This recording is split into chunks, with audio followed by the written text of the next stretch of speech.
Hey guys, how is everybody? Happy Friday. Crazy week. Want to make sure you guys can hear me. I don't know what size we're gonna have today because I had to move it, as you know, from Wednesday. Hi Al. Good to see you. Can you hear me? TY, can you hear me? I'm assuming you can hear you guys. You'd be going, I can't hear you. Is that right? All right. You probably hear the dogs too. And Tasha, for some reason, decided she wanted to be on the back of my chair. So I told her, I'm like, you're not going to be able to see people. I don't know how to change that. Hi, Kevin Johnson. Good to see you in the house. Oh, happy birthday. I think it's tomorrow. Yeah, the big 5'9". Yeesh. The golden age stage. Yeah. You said that Jonathan has been sick for 2 weeks. Did he do his live stream, Kevin? Last week I was in a meeting with him. And I think the week before that, he did not, I could tell he had a cold. It wasn't one where we were talking much. We were more like sitters in on the meeting with occasional commentary. But yeah, he did not look like he felt too great. So I was amazed that he was even there. Al says he could hear me. TY says yes. Danny's in the house. Hi there, Danny. Earth One is in the house. Good to see you, CJ and Baxter. Hi, guys. All right. So does anybody have anything interesting to share or questions? Because we are really here about questions. And when I'm done with you guys, I am grabbing some bags and heading out the door again to go back to Harrisburg. So, yeah, we did the Jersey Shore. That's right. I didn't have we had like streaming TV and I did work. But for some reason, I think the connectivity wasn't enough for live streaming. It just, other than that, it was just a different kind of tech difficulty. So that's why I said, this is not going to work. So let's just postpone until Friday, which, if you recall, was my original thought, just because of the travel and stuff, and being with the family. But then I said, oh no, I'm still going to do it on Wednesday. That wasn't very bright of me.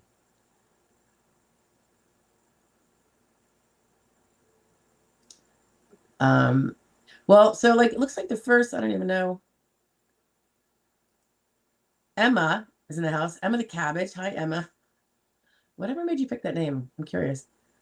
Emma says, hello. Sorry to ask on a live stream. You don't have to be sorry about asking anything, Emma.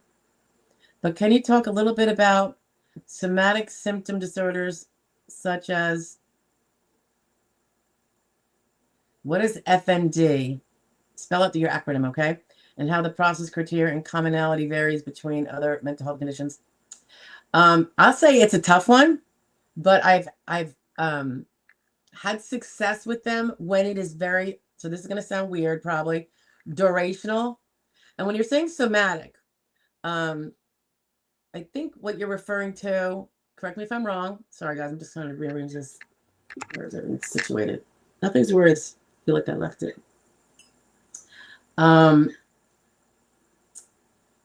Sometimes like a seizure disorder, it's not from epilepsy and there's no neurological confirmation of anything neurologically going on. They've had all these kind of tests, but the person still has seizures, and I think it's psychologically induced, a stress reaction.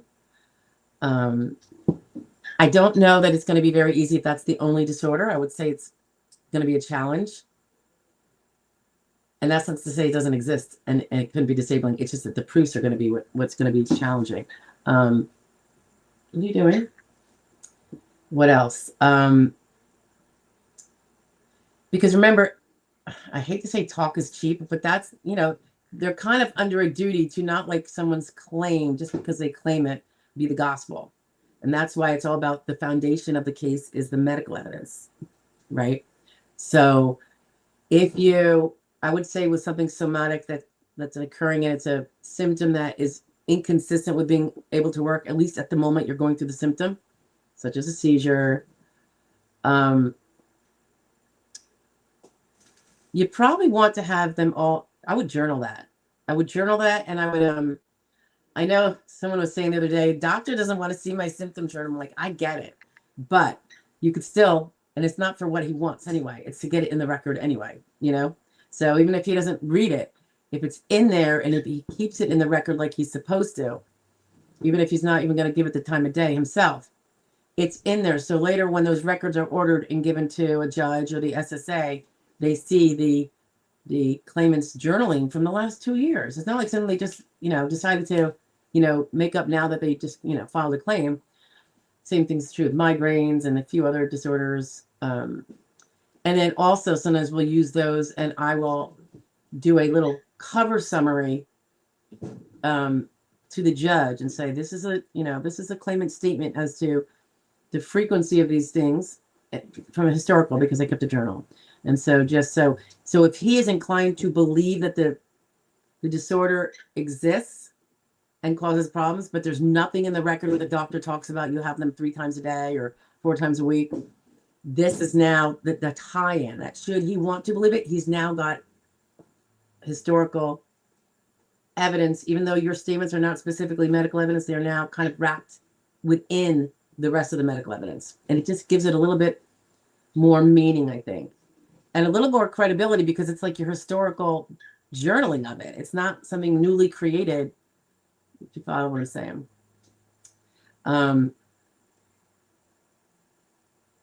Oh, Baxter says, if I can get my clicker to work. Oh, come now. Had my ALJ hearing on Wednesday. How did it go? How did it go? Did you, I'm going to assume you don't know the result yet. Would that be fair to say? Hey, Carol's in the house. Hi, Carol. Good to see you. Lisa Simpson's in the house. Hello, Simpkins. Nice to see you. CG says, borderline age and back pay. Any info? Well, what would be the question? There is such things as borderline age categories, right? When you're about to switch from 54 to 55 or 49 to 50. And back pay, what about it? You get back pay if you were disabled and had already applied, or up to 12 months before the date you applied, if we're talking about SSD. So you've got to be more specific with that. That would be a whole book otherwise. Emma says, functional neurological disorder, okay, conversion disorder. Would that be like somatic pain even, Emma? But there's no organic, I suppose, source of the pain. They are not that common. And it's definitely the more challenging neurological disorder. Conversion, people would get accused of being malingerers, right? If they're talking about, this horrible pain and there's zero that the medical evidence can find wrong with them, which sometimes we would be, some of us would say, well, that's because medicine hasn't caught up to every, doesn't have a marker for everything. Doesn't mean a marker wouldn't exist if we knew what it was, right? So, I mean, it's a challenge, and I feel terrible for people, because whether or not there's diagnostics that objectively show it, they're still feeling what they're feeling, and it's still preventing them from pursuing life's pursuits accordingly, right? So, and I don't know how successful, there's a mental health component, but do we see mental health therapies curing it? I don't know that we are. I haven't really researched that, but it's, yeah, functional neurological. I suppose, so what I was talking about before, Emma, with these seizures, and I've had probably two people, and they were younger people. They were in their 40s, with that. At least in the last few years, anyway. I would definitely say, Emma, if I didn't say it before, that's one part of your case, you know, unless if that is the only thing medically wrong, it's going to be an uphill battle. You need to definitely focus on everything else as well to nick away all those jobs with all those other areas, whether it's arthritis of this, or, I have a pinched nerve in my back, or whatever. Vigorously pursue those with the specialists and the diagnostics, so that you're not riding the whole kit and caboodle on the somatic disorder, because that's going to be a bigger mountain to climb. But you can have it in there as well. But it's like everything I always say, I'm like, don't just use one impairment. And I know, my colleagues and I, we don't always all agree on this to the same extent either.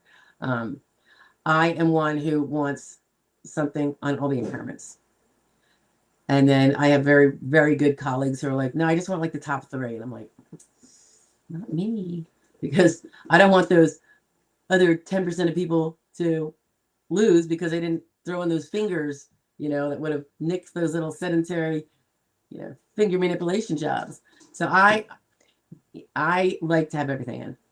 And it has served my clients really well for a few decades now. So to me, I mean, it's not that I can't pick and choose later, what to put in the brief in the end. Like, a hangnail isn't going to go in, but it's surprising how much those little things can remove swaths of occupations. And as you know, we have to get rid of 12,000 occupations for you. So TY says, 41 years old, out of work for a year with housebound agoraphobia. Oh, TY. Panic disorder, depression, recently diagnosed with young onset Parkinson's. Should I wait to file to gather more evidence from neuro? Not necessarily.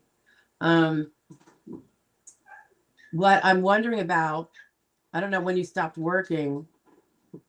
You do have a DLI to worry about, unless you're able to work minimal part-time, something super easy, even if it's gigger work, self-employed, or a W-2 for some part-time accommodated work where you're only working like 10 hours a week to keep your credits up, because that is the safety. So that if at 41 they're going to give you the rough haul for years and years, wouldn't it be great if that were to happen? And it happens to so many people, and then they become uninsured, and then they're done forever. But if you can find something that you could make, $8,000-9,000 a year in a very accommodated way, maybe it's your own self-employed widget making business. I mean, you have to do it from home, obviously. Maybe it would be something online, part-time. There's stuff out there for sure. You just got to find it. And then just for the purpose of, hey, it's nice to have some spare money, I'm sure, but also to extend that DLI. So if everything's going sideways, because you specifically, TY, are tasked with disproving all 12,000 occupations. Now, agoraphobia would kick out all 12,000. However, if you're a housebound, will the proofs be enough of that severity? That means you never go to the store, you never drive a car, you don't go on a bike, you don't take a walk around the block. How do you get to your doctors? Is all of your doctors telehealth? Because there's, when people say, well, do I go to the doctor? I'm like, well, see, you can get out when it's important to you. Doesn't mean it's easier the other times. I'm not saying that, but I just feel like they're going to look at it as like, he can get out of the house. He just doesn't like to. It's very uncomfortable. We feel for him. But the point is, he can push himself, and he did. So really, it depends on how severe it is. And like I said before to Emma, I would be drawing on all the other, all other impairments that you might have. It could be, I mean, a lot of them get kind of wrapped up together, even though they're different, like OCD. Sometimes I see agoraphobia right there with OCD, like an overlapping, they have both conditions. I mean, ways to prove agoraphobia, housebound, literally statements that I haven't left my house in 4 years, or we had to get a special doctor who makes house calls. And of course, there are severe agoraphobias that the person does get out for doctor appointments, and they're still severely impaired with everything else, and they're impaired with that too, but they're under maybe a very structured environment with their family that helps them get to the doctor appointment in time. They have to go through maybe a bunch of ceremonial type of things to make that happen. I don't know what your situation is. I'm really sorry though. It's got to be so difficult, and something that people don't really understand, right? It's hard for us to wrap our minds around. So he's got to be really vocal. I assume you're having at least weekly, if not bi-weekly, therapy appointments from here into perpetuity. I always say when something's that severe and it's ruining your life, do you ever think about getting like a voluntary commitment to try to get maybe medically stabilized so that you're over the hump, and that way coping mechanisms and desensitization or whatever to getting out can start to take place? I don't know, you have to speak with your providers about that, but as the more diligent you are with trying to get the help, even from home, obviously it's going to speak a lot in terms of being consistent with what someone would do if they really was having their livelihood and their quality of life so terribly hindered, right?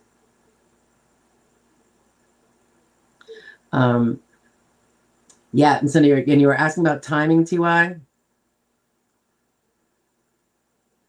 I don't know if you filed yet. It sounds like you didn't file. Should I wait to file? How long has it been since you worked? What is your date last insured? Those are really important questions that we, so much of what we time things on stem from that. Like sometimes we're like, it would be better to wait 4 months to give the person 4 months of this before you get the first eval by initial, for the initial review with nothing. But I would say that might not be so if their DLI is about to expire, like then you might have to do something different. That's not the stronger way of doing it, but it's the only way you can do it sometimes when you have a DLI that's about to expire. Ick Meyer is in the house. Hi, Ick. I'm in initial stage DDS medical review since May 1st. Okay. On the 12th of August, got a call-in letter. Want info on past work. Ooh, that's usually very good. Next day, the status changed to your medical determination was selected for federal quality review. When I spoke to DDS rep, they said they had the information they needed. What is the meaning of this? I don't know what the information is, but usually I see so you know how like when you first apply, all the work stuff's good in, and they categorize it like when is his date, when did you last work? Has you worked SGA since? Then it goes to medical, and step 2 for listing, step 3, and then what is the RFC? That stuff happens. Step 4 is, well, given what we know about his medical now, can he do his old job? They will skip step 4 if they know there's step 5 jobs that will be available to you, even if your old job isn't. So the mere fact that they're asking about step 4 means that there's a good chance you prevailed at step 5. And they're like, now we actually have to go back to step 4 because it's not going to be an automatic denial because he loses at step 5. Because he doesn't lose at step 5. Does he lose at step 4? And that's where they would need to know more details if they don't feel like they have enough about your past job. So I find that to usually be a very good sign because that means something's strong there, and that it was leaning in your direction. So what's going to happen with the quality review? They usually tend to go pretty well. I know there are exceptions. I know some people here have said, I got a federal quality review and then I was denied. So I do know that happens. But for me anyway, it always ends up being a win. And it's, so federal quality review doesn't really concern me. And the fact that they called you about your work is usually a good sign that they, there was a reason why they did that. That doesn't normally exist because when people get, booted out, they call it expediting. They expedite from 3 to 5, step 3 to step 5, because figuring out step 4 details of the work takes more time. But if you're going to lose anyway at step 5, even if you pass step 4, They're like, but he's going to lose anyway, so we can expedite past that. Check out step 5. If it denies him anyway, then he's denied. But in this case, step 5 looks like it's no other jobs could he do. So then the question is, could he do his other job? Because if he does, then he still loses at step 4. But if he can't do his whole job, so that's good. And then so the adjudicator made the decision already. You don't know what it is, the determination, and that's when federal quality review is just double checking to make sure the adjudicator followed all the rules, you know, that he needed to follow to come to a determination.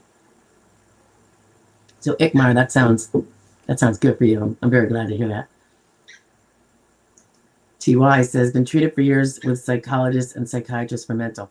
How robustly are you doing? I would say, guys, with you know, for almost any case with a mental health component, but definitely if that's what you think your big disorder is, the biggest one, I would expect to see no less than once a week. That's just me. Maybe I'm just picky, but you know, when we have something that impedes our life so much that we can't even be self-sustaining and independent and you know, take care of ourselves, you know, if there's insurance, and there usually is, certainly Medicaid if you're poor, then you do, you know, what would be considered the within reason, what frequency is typical for something like that? And I would say it's probably weekly. I mean, person's struggling 7 days a week and they're only going to see a person once a month. That's hardly, doesn't seem very effective, right? And medications are a big deal too, Ty. Sometimes it's helpful, not fortunate, but helpful, if the records reflect that you've been trying different medications as they get, you know, invented by big pharma. And they, you know, they maybe they work for a little bit, then they don't work, and then they got to cycle you into something else, and it just symbolizes that I mean, by definition, it means the medications were not doing the job wanted, which means you're not fully treated by them, you know. All right, Tosh. You wanted to go on the back of my chair. She might flop down to the floor. She did that earlier for no good reason. Do you want to go in your perch? I'm going to have you on the perch and then you say hi. Cracker? I gave you a cracker and you dropped on the floor on purpose. I haven't seen her in like 5 days until yesterday. She's a little mad at me. She's going to be mad at me again because I'm going away for a week to Harrisburg tour. I know I can't bring... I would bring her with me, but my daughter says that car rides are very stressful. Will I get close and say? Just don't poop on my keyboard. Say hi. Hi. Hi. Don't bite me in front of people, okay? It'd be embarrassing. Can I put you on the perch? Can you go here? There you go. Good girl. Just chub. You want to try this? Okay. Anyway, she's very sweet, but she gets, you know, a little mad when she gets blown off for that long. Up. Okay, I digress. Robust stuff. Medications are huge with significant mental disorders tied, so that's going to be a big deal. And again, like I was saying, if they have to keep adjusting them, because that means something's not working the way they'd hope with that medication. If you do things, let's say your therapist says, okay, today I want you to step out on your porch or whatever.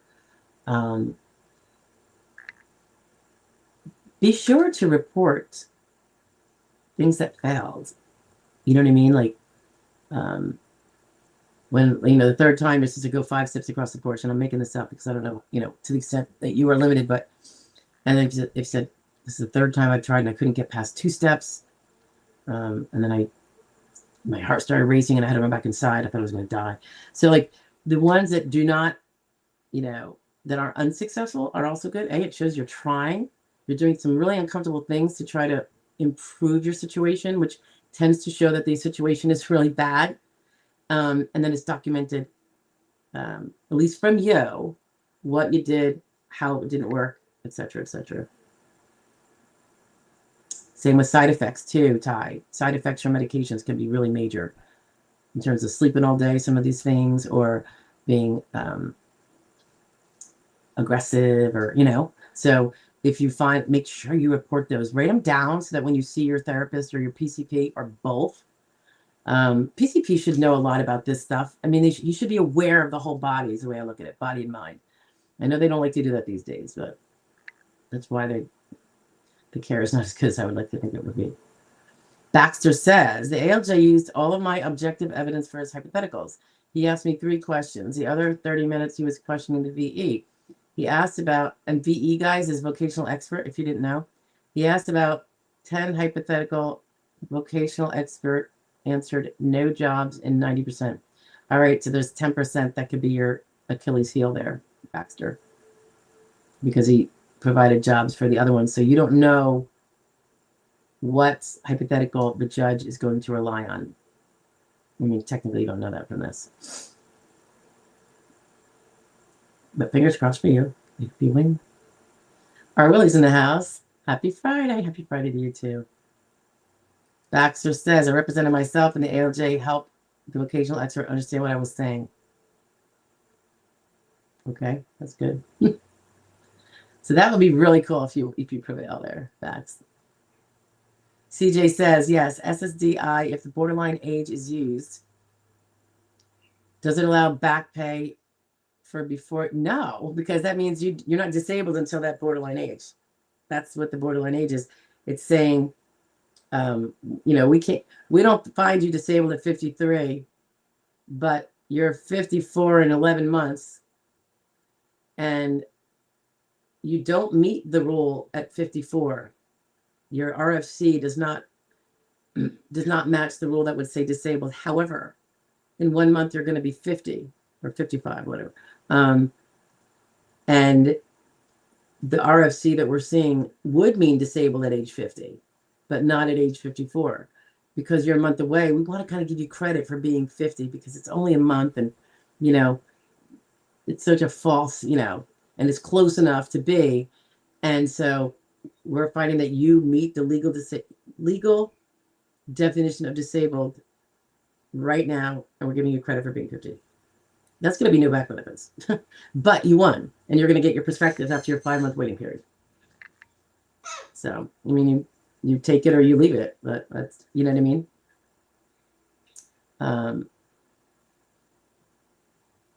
No, there's no likelihood as of date of birth. No, it's when you are legally disabled, and that's what they're saying. At this age, at this new age that you haven't quite achieved yet, but you're only a month away, you would be winning based on the facts of your case, because the law changes on that date for you. And because you're so close, we're going to give you credit for being that date, and then you get the award as of that date. They're not finding it. They're not finding that you even had the evidence to prove it beforehand. It wasn't until that. Does that make? Am I saying that clear? I know it's a little bit choppy. CJ says, turn the exact age and allow 12 months back pay. No, you don't get back pay because you were not disabled, legally disabled at any time before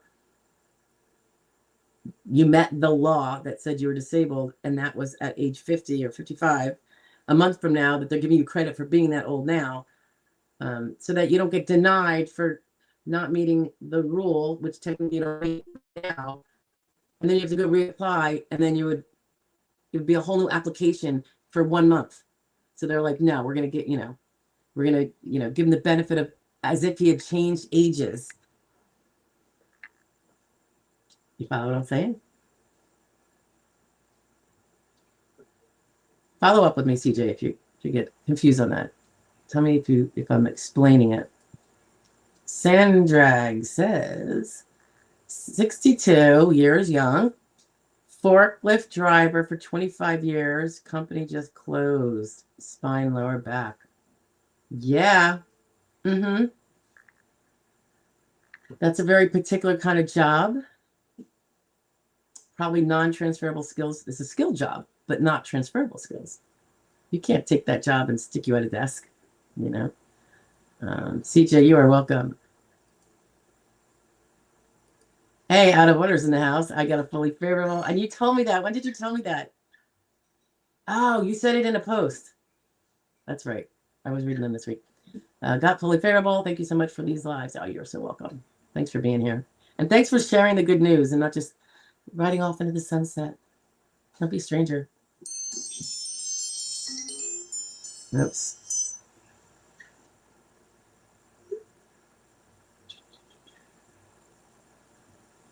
So Sandra goes on to say, forklift driver for 25 years, lower back spine problems. Can I play?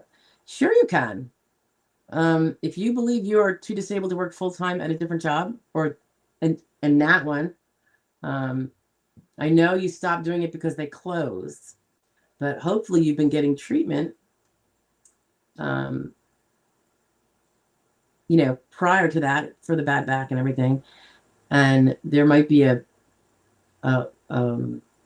needle threading way to prove that you are disabled from all jobs you have to disprove at your age. If you want us to look at it, go to, here, I'll put this in here, guys. This is the website. Upper right, I'm sorry, upper left, I get my rights and my left mixed up all the time, is the free eval. It's really short. Just fill it out. It'll come here. And if it's a category we have openings in, I'll call you. And it'll come right to me. So they will send it right to me after double checking those categories. Emma says, thank you. Fortunately, I have consistent weekly psychologist records for the somatic symptom or disorder since my initial hospitalization last year. Been out of work since. Okay, and then hopefully what the content of those are really, really disproving of, you know, any jobs. Like, you know, the frequency of the symptoms, well, frequency and severity. Like if it's just like, well, you know, 3 times a day I get a little heart palpitation-y, that's probably not going to prevent all jobs. If it was something a little bit more, you know, and you know what you're dealing with, but you're going weekly, so that's good. I would definitely be looking at all your other body parts and everything and finding out which things are not as strong, comfortable, fast, durational as they were when you were 20. And I would start getting them all quantified.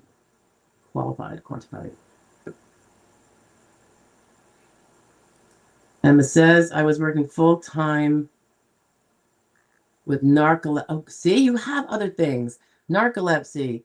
CFS, I think Emma means chronic fatigue syndrome. Fibromyalgia and a bunch of other milder diagnoses before, all well documented, fortunately. Well, it's going to be whether you're treating for them currently. So if you're not treating for them currently, those are now out of the picture. So you have to keep following for all the things that are wrong, or else they're no longer considered wrong because there's zero evidence today of it. So just make sure to do that. And I think this somatic stuff, Emma, is not, it is probably something we see a lot with fibromyalgia. Right? Narcolepsy. Are you following up with that? That, if it's well documented, you know, and proven, it's that can be definitely disabling. I mean, anything can be, but that, you know, getting the specialized treatment and evaluations and objective evidence, which would probably be in certain, you know, neurology testings and stuff, can be really important. And that's true of a young person too, not just the older people that have those special rules. Ah, you are young. Are you only 23, Emma? Yeah. I'm sorry you're going through all that, but, you know, keep up the good fight. Get everything treated. Use that insurance. Out of order says, must have medical documentation. My judge didn't like me or believe me, but there was documentation I got approved fully. What makes you think your judge didn't like you? I'm sure he didn't say that, right? So, out of order. You're out of order. Did the judge tell you you're out of order? He probably had no problem with you at all. Sometimes they have just a very professional facade that's not going to be showing their cards one way or another. People are used to people being all super nice and friendly, then therefore think the person doesn't like them, and that's not even the case. So Baxter says, during this journey, I found out all my meds have sedative effects. Keppra, Lamaco, Valium. Yeah. Yeah. I'm glad he did. That's good that he did that. Because, it would almost be ludicrous to be on so many meds like that and them not to say that it would be, to say that you would be able to reliably 8 hours a day, 5 days a week while on that stuff. That's just contrary to reality, right? I mean, and certainly they would have to nix all the skill jobs and all the ones that require, any kind of quick thinking. So now you're down to definitely the unskilled. They could peg you at unskilled. But I still think the sedative effect would eliminate unskilled. It just seems that way to me. Hey, Dimple's in the house. Hello from Ohio. Not going to be able to stay long, but we'll definitely catch the replay. Aw, thanks, Dimp. Delia's in the house. Hi, Delia. Late to the party as usual. No problems. Glad you're here. Since I'm 2 days late, right? TY says once a week with psychologists on Zoom and bi-monthly with psychiatrists. All right, so twice. Is that every 2 months? Yeah, every 2 months with the psychiatrist. That's for medications management, I presume. Psychologist is every week. Spouse has to look me. Oh, the spouse takes you to the psychiatrist in person. Okay, so you're able to get out of the house, but only with a firm hold on by your spouse, like total companion. That could be still importantly. That kind of mitigated. It's not like you're just going by yourself because, when you're in the mood, you can. So that's structured. Did you have any incidents before you were really diagnosed with this? Obviously you probably got out and about at one time. You met your spouse, right? So what was the progression, and did it, was it where you're just starting to get anxiety? Don't you go, you can't fly, so just stay there. Were there,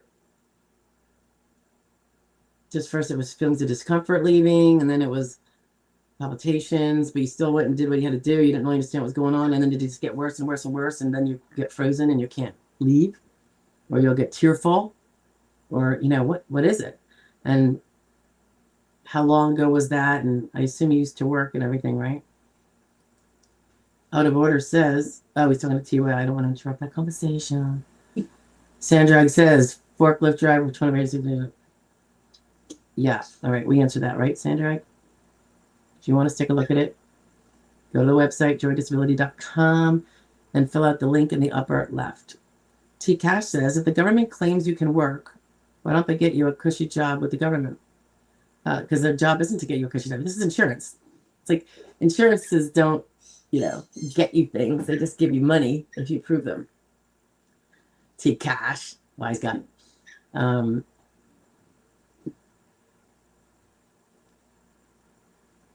Yeah, and please don't let our bloated government get any more bloated with more workers they don't need. Come on. Sybil Chick is in the house. She's saying hello to everyone in the chat. Hello back at you. Sandra, you are very welcome. But I definitely think you should apply, and you should find out the law and how to get through that maze to get right to the limited piece that says disabled, because it's going to be very nichey. But potentially very doable. CG says, what about info on reopening a case within a year for any reason after denial, missed appeal deadline? Yeah, that's not going to be for any reason. They're going to have to find a reason. They don't just reopen cases. There's, it's kind of like res judicata, or the case gets finalized. It's like when you don't appeal something, you're letting the current decision stand. It can be a little bit different, and this might be what you're alluding to. Let's say you get denied on initial. They didn't have, and you gave up, and you didn't appeal. And then a year later, you reapply.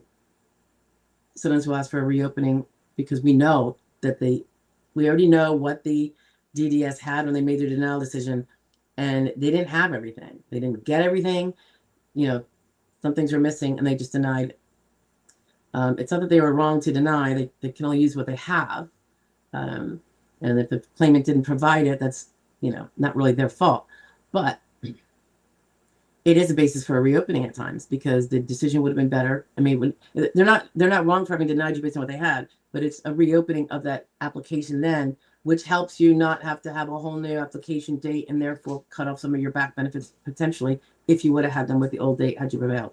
And it doesn't mean you're going to prevail on that old date, by the way. You could reopen it and they might award you, but with a much, I got a piece of hair sticking up, don't I? A much later date because your evidence just wasn't enough. But they give you the chance at least. Yeah, my hair is definitely sticking up. Do you guys see that? You can put it from my fan. Not even on fast. It looks like it is, isn't it? It's very dry. And it's sticking out. Oh, it's sticking out on this side. You think the bird was in my hair. At least she's mellow now. Okay. Well, if it's new current stuff, CJ, that wasn't from that prior application time, then it wouldn't have been there anyway. But if you know that there was something missing, maybe you even forgot to put it in the application because you forgot all about that impairment or that doctor you saw for that, whatever you have going on. You forgot one of the doctors, and that would have been more evidence.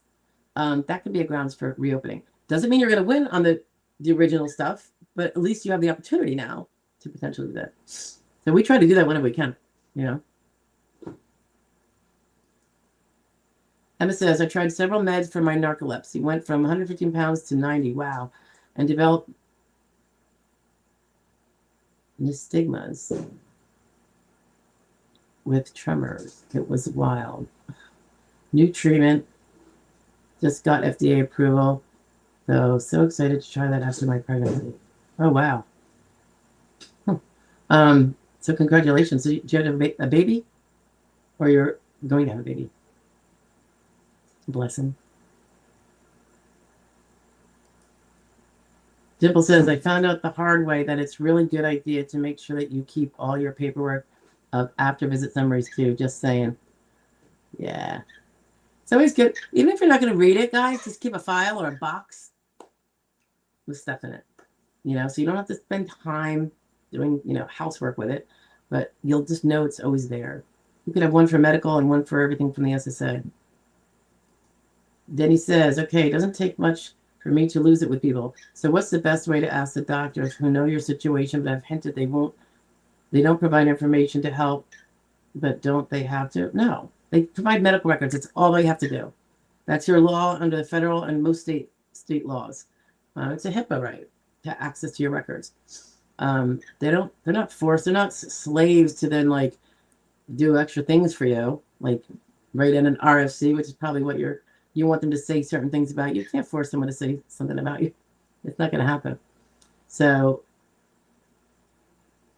just be a good patient and let the evidence develop the way it naturally would.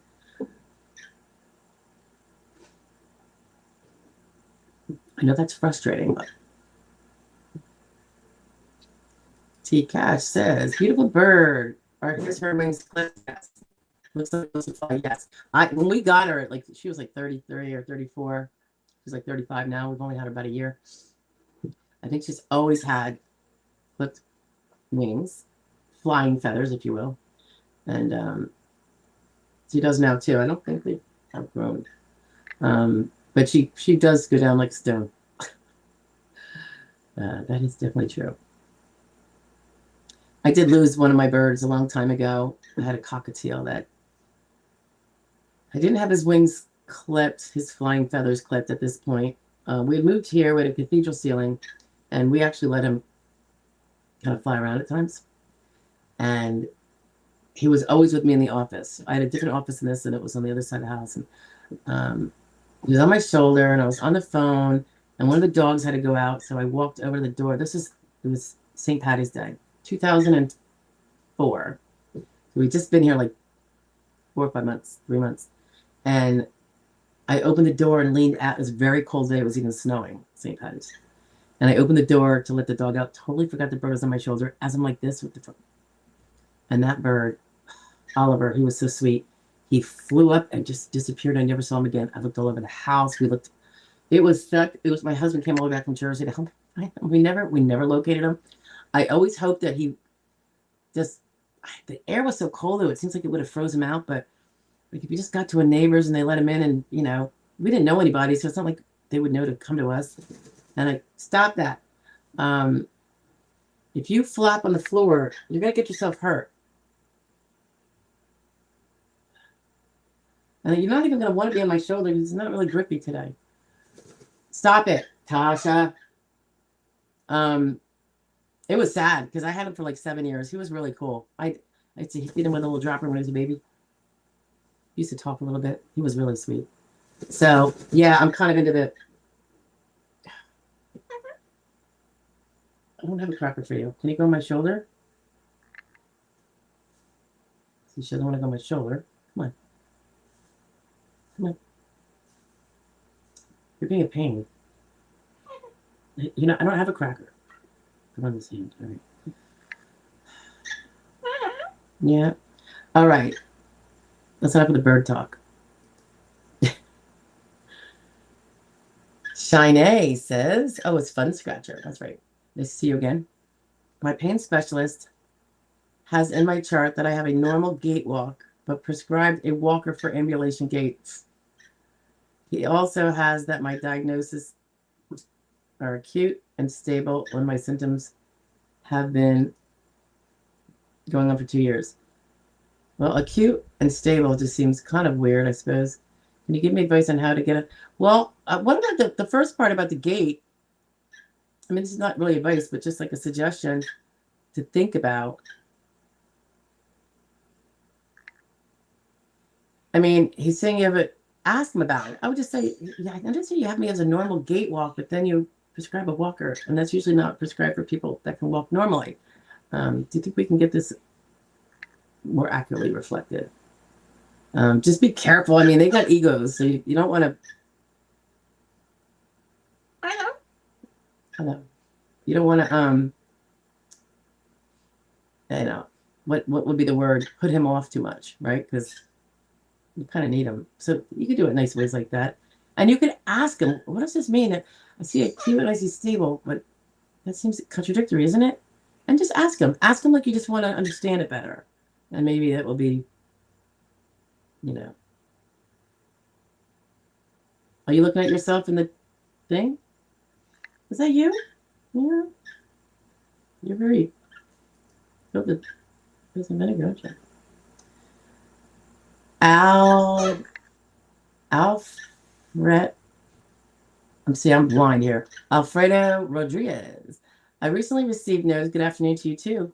I recently received notice from the Appeals Council that my disability case was remanded. Yay!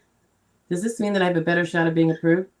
You have an additional shot that you didn't have before the Appeals Council did this because you were denied, right? So now you're going to presumably go back to usually it's the same judge, and you have a second hearing. Be sure, Alfredo, to get all of your, am I saying that right? Alfredo? Or Alfred.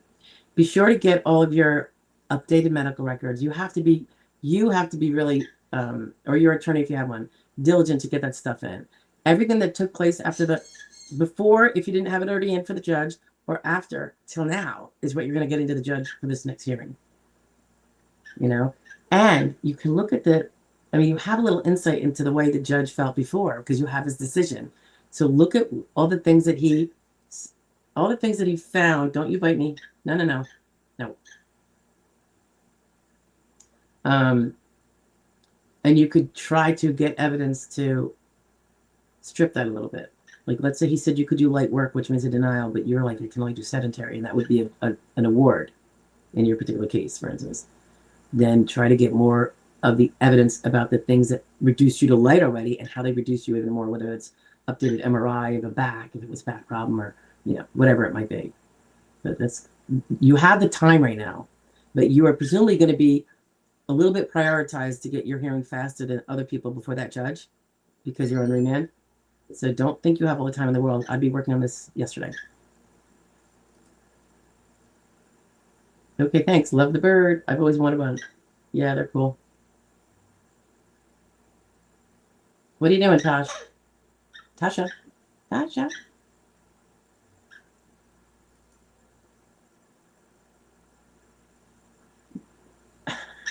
Dix is in the house. He says, hi, SS people. Hello to you too. N. Johnson's in the house. Nice to see you, N. Johnson. I've been prescribed a left knee brace for stability for joint pain and knee stability. I noticed a steady gait in my notes also. I was wondering how to delete that also. No. I'm going to put you back in the perch.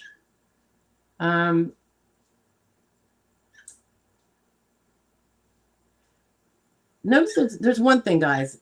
A lot of times, this is very chronic in medical records. There will be inconsistencies like this. But the fact that the bad one is in there, the thing that says the more limiting things about you, it already contradicts the other one. And I think the judge is going to realize that the one that's bad is the one that's accurate, and the other one is just incompetent recording. They skipped the button or whatever. I'm going to put you up here because you're really annoying me. Okay? Yeah. Weird. I think she knows I'm leaving like in an hour. Sorry. Heather's in the house. Good afternoon, ladies. Yep, you too, Head. Alfred, you're very welcome. Okay, guys. We are in almost an hour. She's got a lot of gumption today, doesn't she? I don't think we have any more questions. And I'm cool with cutting it off at the hour mark here. Then that means I'll be able to leave maybe by 2:30. It's like a 2.5 hour drive. Jason will be driving, but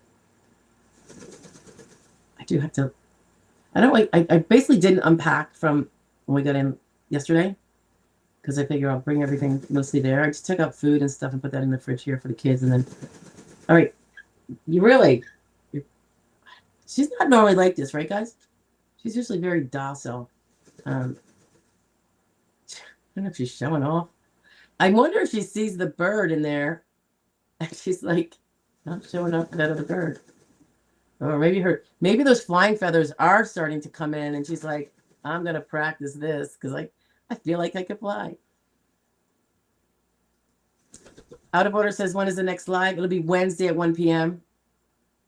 Out of Order. That's the normal time. That's when we do them. I don't know if you were here Wednesday. I couldn't get it to connect right. And I think it had to do with maybe I know here we try to have like the highest bandwidth or whatever you can get. There's so many people using tech, but down there it's just a vacation place. They probably just have it on the minimum. Rain Gal's in the house. Yep. Well, it's just a working week there, Rain Gal. So I'll be there checking everything like usual.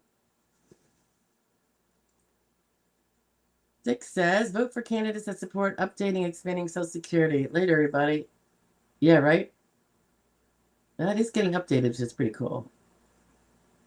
I don't know how you'd expand it, though. Please don't tell me to turn it into welfare. It's for the workers that paid in. Danny says, I think SOJ should call me every day for 5 hours because nerves are bad now that I know it's hearing coming. No, that would just make you more nervous. Just relax. Just keep doing what you're doing. Oops.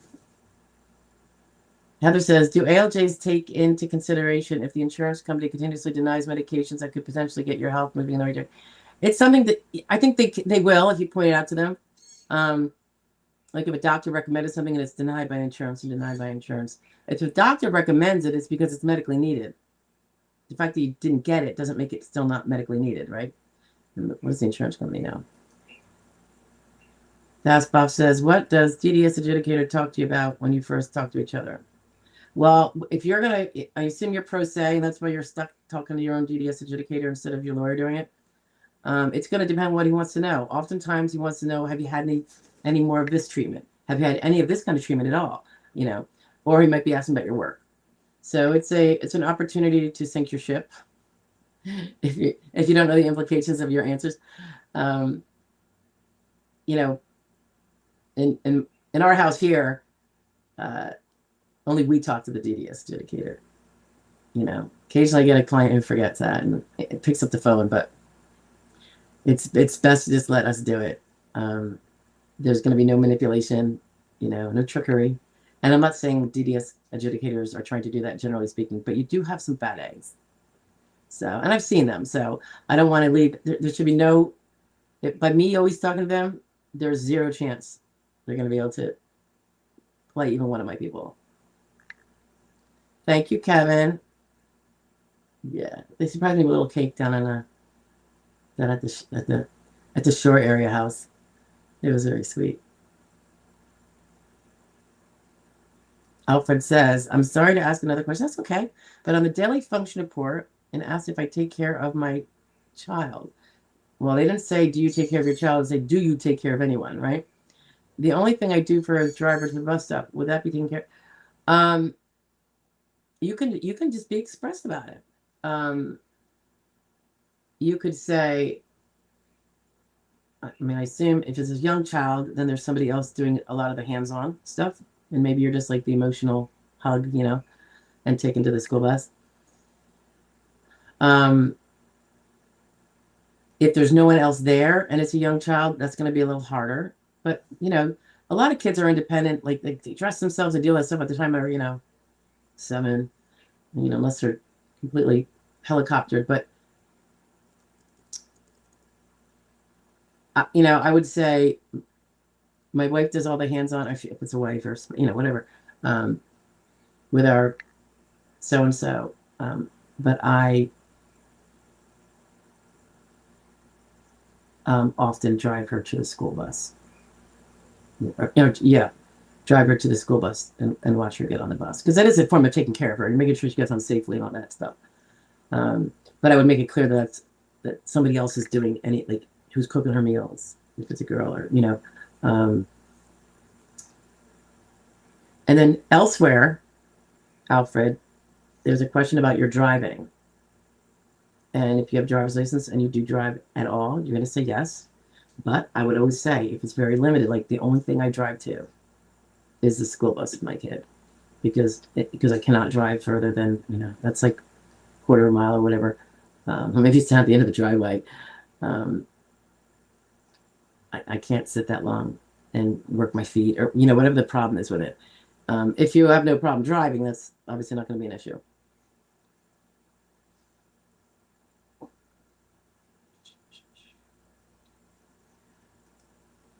Das Bob says, so if you have an attorney, they talk to DDS, not you. Not necessarily. That's our rule. I think that's our role. I think that's my job. My client has a lawyer so that there is someone completely handling everything in the buffer. I know that there's a lot of attorneys that don't do it that way.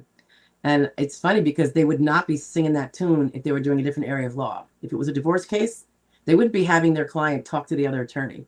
So I think it's our job to do it. I don't understand. I don't understand how they don't do it. So, and I think it, you know, so it depends. If it's something, if you're going to get a lawyer, you might want to ask them, like, so who talks to the adjudicator if they have a question, you or I have to call them, or it's worth asking. Megan says, question, is an ALJ allowed to disregard an IQ for listing 12.05 and not mention the listing at all? Because as I'm pro se, I use AI to help me write proper response. Oh, that's cute. So you got denied by an ALJ, I'm guessing, and did you get denied by the ALJ? So you already have a denial, and now what are you doing? Appeal into appeals council?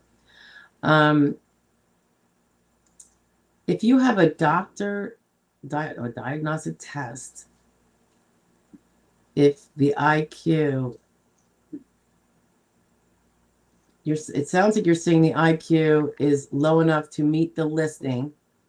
Now the listing might have other requirements. Usually the listings that they're going to reject, they usually explain why. So I would think if you just totally ignored the listing, maybe that would be a grounds for appeal, right? You should have looked at it.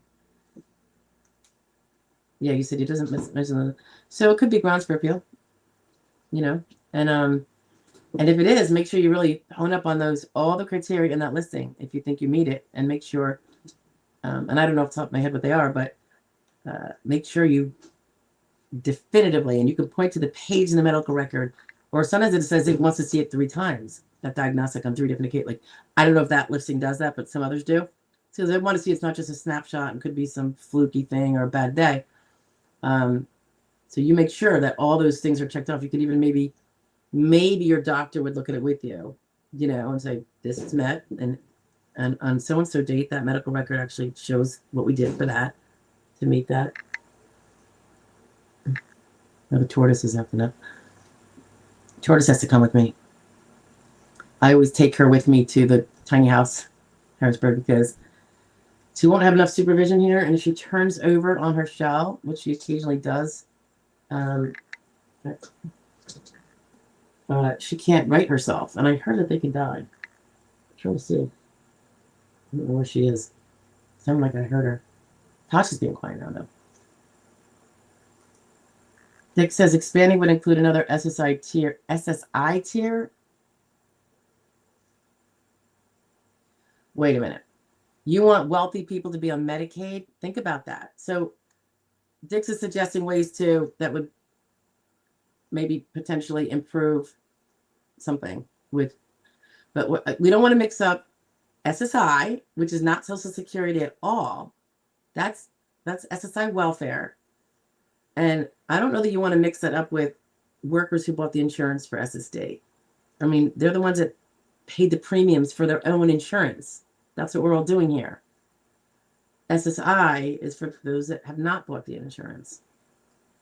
So I don't know what you mean by an SSI tier. I don't know what you mean by that, if you want to clarify that. And this is just my personal opinion. I don't think people that have worked and paid for Medicare should then not be able to get Medicare and the insurance that they bought and paid for, aside from the SSD benefits, and have to be on Medicaid, which is, we already have Medicaid. We have universal Medicaid for the poor. So I'm not sure, why we would want to take away from people who bought insurance to make them now have insurance that's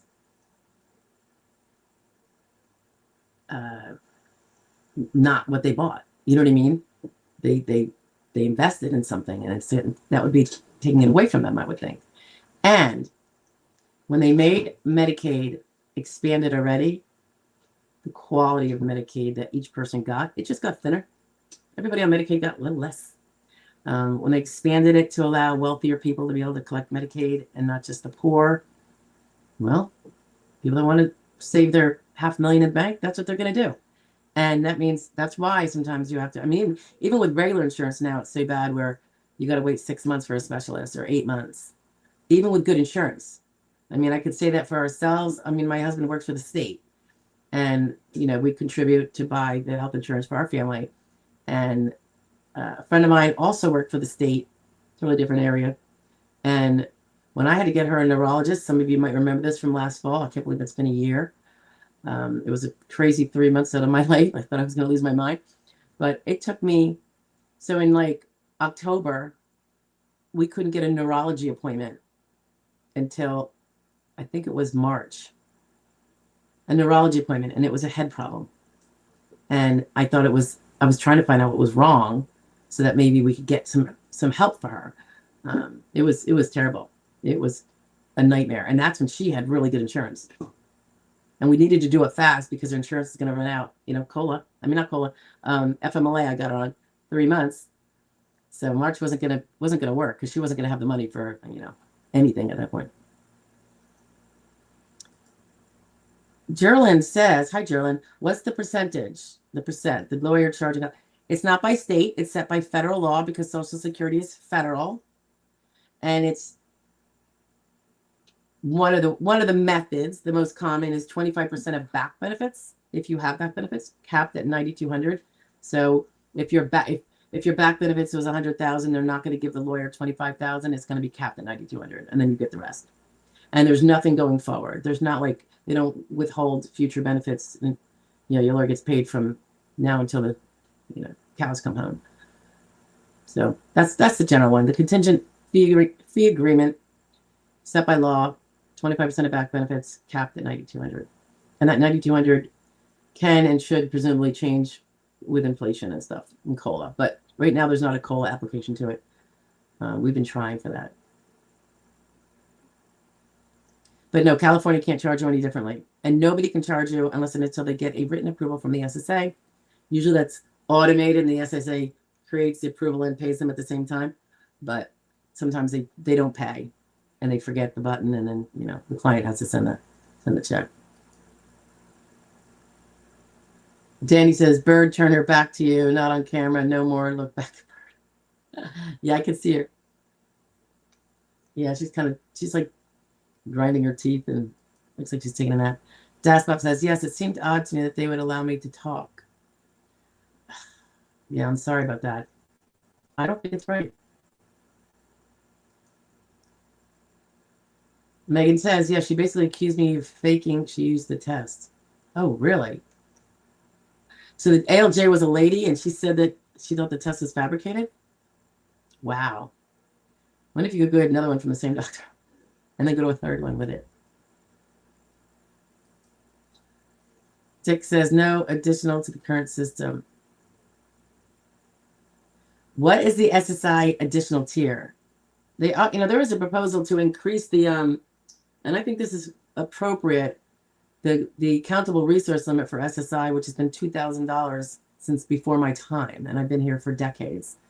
And if it was 2000 was considered low and suitable in the 80s or whatever it was, how on earth can you say that it's suitable now, you know, 30, 40 years later?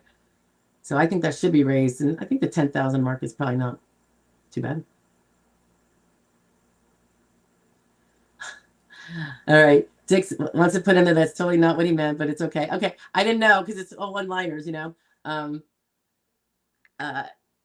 So yeah, we're probably on the same page, I would bet, you know. It's just what it sounded like. SSI tier, and then everyone get Medicaid. I'm like, oh my God, we don't all want Medicaid. But yes, I'm sure you probably had far more nuances that just don't come out when we're doing a one-liner. So I totally get it. But you do know there are people that do want that other bizarre thinking way of doing it, right? That's the scary part.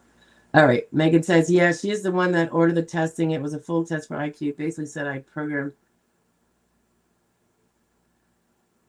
Oh, so you did a letter with AI. First of all, it could have been your friend who did the AI even. And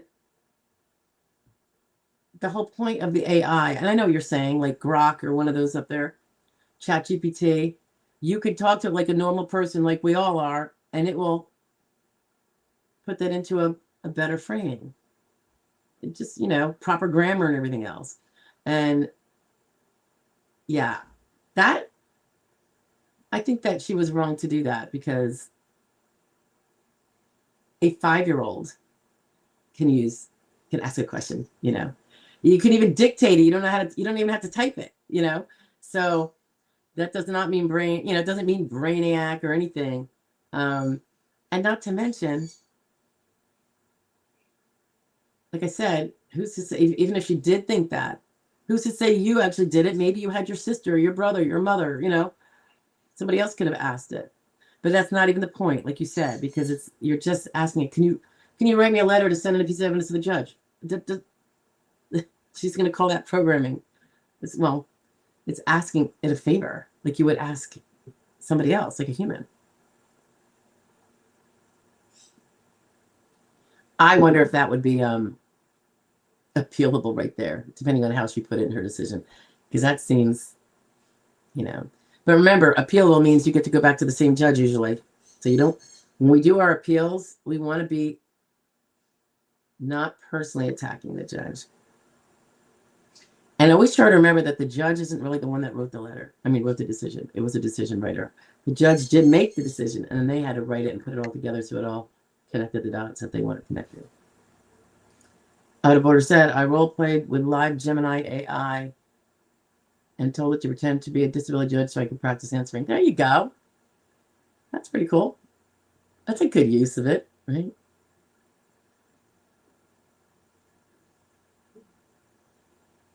All right, guys.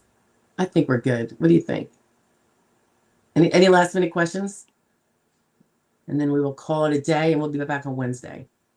And any questions, throw them in throw them under any video. I'll get to them. You know, doesn't always happen as soon as I would like, but I do get to them all. So in the meantime, it's Friday. Happy Friday. Have a great weekend, guys. Be safe. Take care of yourselves, and definitely please try to listen to our segmented pieces that come out at 12 noon every day because they support the channel. Yeah, so we've got a few things coming out that should hopefully help support the channel, or at least the mission. I'm just a little behind in getting them done. JC's in the house. Hi, JC. Thank you so much for helping us all understand the complex SSA. You're welcome. Bye-bye. Bye, out of order. Dasboff, you as well. Thank you. Heather, have a great weekend as well. And Alfred, safe travels. Thank you very much. I will. You guys be well, and I will talk to you soon. Tasha, say goodbye. She says goodbye. Tweet, tweet. All right, guys. Bye.